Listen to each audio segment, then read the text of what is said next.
welcome back to Wild Pines Farm. Today we have another Dahlia tuber haul, and I have to say this packaging is beautiful. This is stunning. It's a beautiful flat lay design on the packaging. Now it didn't get shipped in this, it did get shipped in this box, but there was a plastic wrap around it so that the box stayed perfect, and I don't know what I'm gonna do with this box, but I'm gonna keep it. It's so pretty. Oh my gosh, there's just so many stunning varieties on here. Okay, anyway, I placed 3 orders and then they combined shipping. So let's go ahead and open this up together. I just cut the tape. Woo! This is from Idlewild Blooms, by the way. I have not, did I order from them last year? I can't quite remember, but I don't think I did. But yeah, packaging is superior here. Of course, I don't think this would be, like, we use a lot of cardboard in our gardens, but this isn't one that we would use, but I'm saving it anyway, so it doesn't matter. So the first thing in here, hold on, let me put the receipt down, is these Dahlia seeds. Didn't order Dahlia seeds, but they are complimentary. It says, thank you for supporting our family farm. I love Dahlia seeds. I don't know if I have enough room because I already started our Dahlia seeds for this year, but I'm gonna start these still. But I love Dahlia seeds. If you don't know how that works, maybe we'll make a video on it since I have so many extra Dahlia seeds. But basically, these will never create the same Dahlia.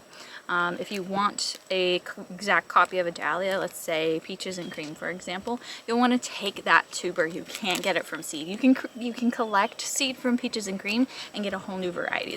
That's how we get new cultivars, and we even have one that we're working on right now, and we want to add more to the collection. But anyway, that's for a different video. We got a pack of probably like 20 seeds, I would say.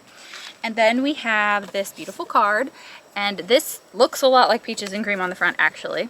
And it just says like when to plant, how to stake, how to fertilize, how to water, blah, blah, blah, all that stuff. Just a general care card. We love that. And then this is what it looks like inside. Oh my gosh, these are so nicely organized. So they come individually packaged, and they have, oh my gosh, there's just so much information on them. So it does have the Dahlia code on here, the hybridizer, and the year introduced. So this one, we'll just use this as an example. This is Seebeck Shirley.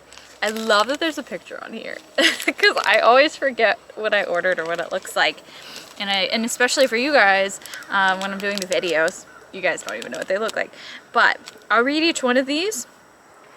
But I'm not going to read all of the stats or whatever. There's a size, there's a form, there's a color, American Dahlia Society code, where it was grown. But I'll just read you the little bio. So Seebeck Shirley, I'm obsessed. Seebeck Shirley is such a cheerful bloom. The lemon and orange sorbet colors blend beautifully and glow because of the spacing of the stellar petals. Makes an absolute bonkers amount of blooms. But yeah, it's stunning. They have packaged them in like a coarse vermiculite. And of course, the true test here. Yes, our eye has life. I don't know, can you guys see it? So we have a little bit of growth, and it's just in a plastic little bag. I love the labels. So I'll be reusing those. All right, so this whole box is filled.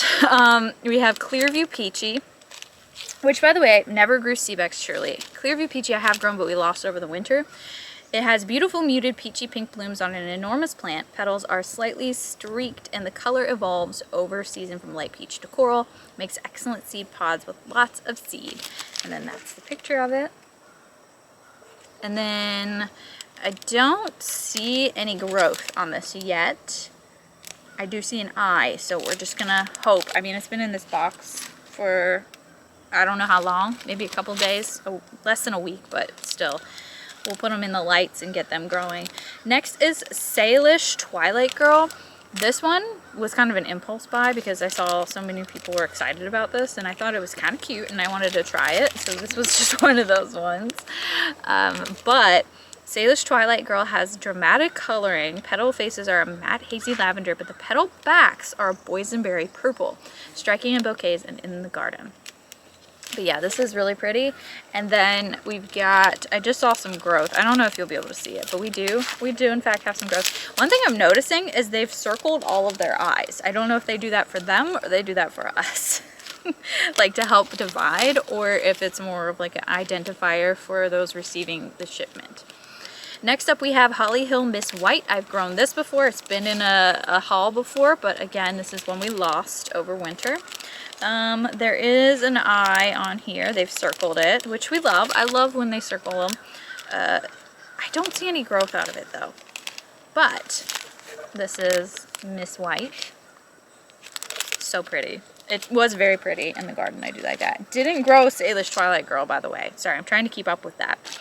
Next up we have Lark's Ebb. Lark's Ebb is one that I have in fact grown, and again we've lost. In case you're wondering why I lost so many this year, we just didn't mulch as heavily as we have in previous years, so they just rotted, unfortunately, due to the wet environment. So anyway, hopefully we'll do better this year.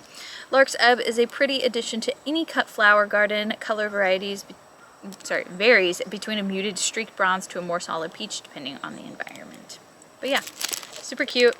I love that one too. I love them all. So Commando Love is a new one for me. But this one's a very pretty pink.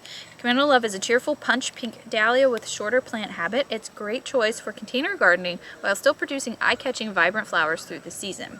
So I think this one might be a shorter one, but I'll have to do a little research on it. This one does have probably the best growth so far. You can see it right there. But yeah, I'm excited about this. Then we've got another new one for me. This one is Verone's Taylor Swift. So this one just caught my eye. I absolutely love it. It's so stunning. It's a yellow, and then it has like red / pink, what is it called? Picote edges. So Verone's Taylor Swift has a very short plant habit, but still makes a lot of blooms. Flowers are on the petite side. Color starts out daisy yellow and mellows down later in the season. Nice cardinal red picote edges. So again, another kind of short plant. This one has a few eyes on it that they've circled, and we do have growth. So that's a new one for me. And then this one, I'm not sure if you're supposed to pronounce it late or L-A-T-E, but it's late. I'll just call it late unless y'all say otherwise. This one I've seen a lot around the dahlia community, never grew it though. It's a stunning dahlia that offers incredible color variation. Throughout the season, you'll see a breathtaking sunset blend of melon, peach, and butter. A perfect choice for market bouquets with its ever-changing hues. Pretty excited about this. I do not see growth currently on it. I see where they've circled the eye, but no growth yet.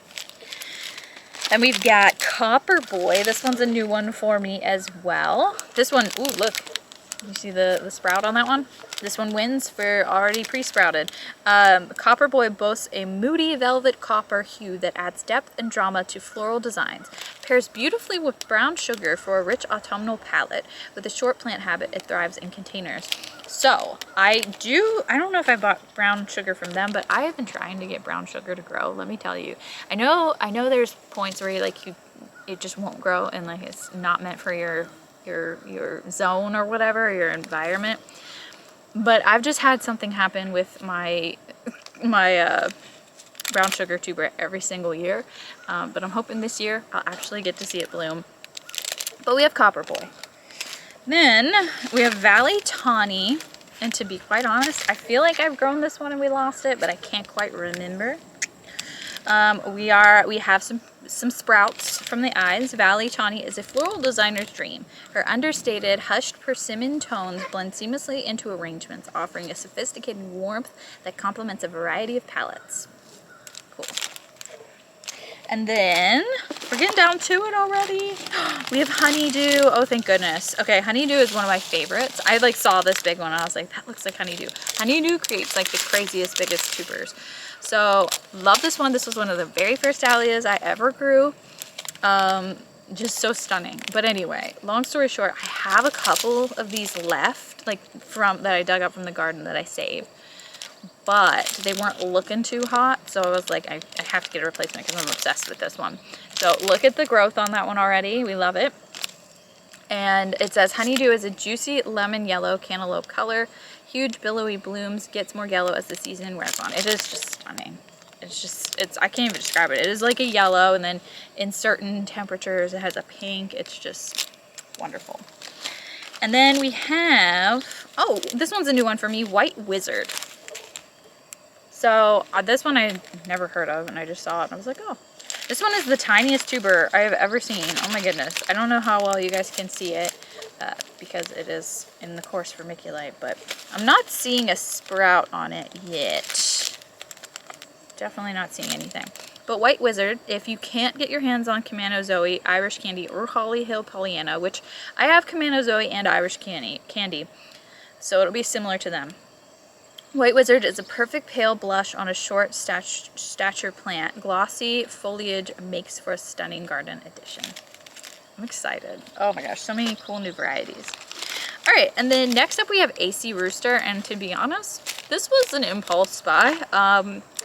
I thought it kind of looked similar to Bloomquist Jean, and Bloomquist Jean is new to me this year, but I'm just so fascinated with the petal style, and this just looked similar to me, so I thought it'd be fun. It's not a Bloomquist variety, the AC Rooster, but I thought it looked similar. So I don't know if it actually will be. Plus I love roosters, so right?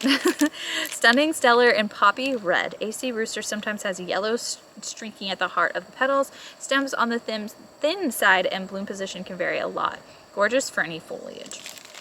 So I don't know, y'all tell me if it's actually similar to Bloomquist Jean. I don't know. It'll be interesting. This is kind of just one of the ones I'm gonna grow for fun and see if I like it.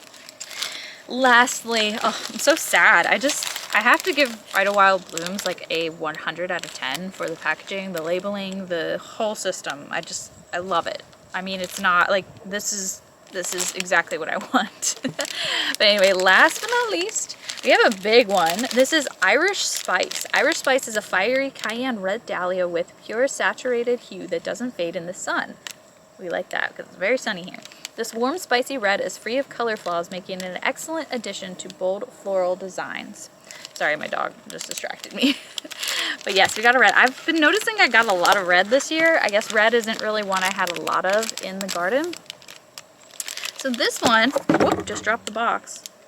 This one has like the skinniest, hold on, look at this. I don't know if y'all will be able to see it. It has like the skinniest start there, and that snoring was my dog, not me. There's like, it's very weird. It's very weird. Like very strange. Unless that's a root. Maybe that's a root. I think it might be. Is it? It gives root energy. It doesn't give sprout energy. Because look at the sprout next to it. Very interesting. Anyway, this one's a very big tuber. Pretty much in the same bag as the honeydew tuber was. But yeah, these are like perfectly labeled. I absolutely love the box that it came in. I'm obsessed. These are so cool. I'm definitely going to get these under some grow lights to get them pre-sprouted. It is about that time of the year that I can just go ahead and put them in the ground. However, I'm just getting everything started before I start putting them in the ground, just to keep an eye on their eyes. Don't ask why I just did that. But I do want to keep an eye on them. That way I can see if they're actually eyeing up or whatnot. But some of these ones that have those sprouts already, I can definitely go ahead and start planning to put out in the garden.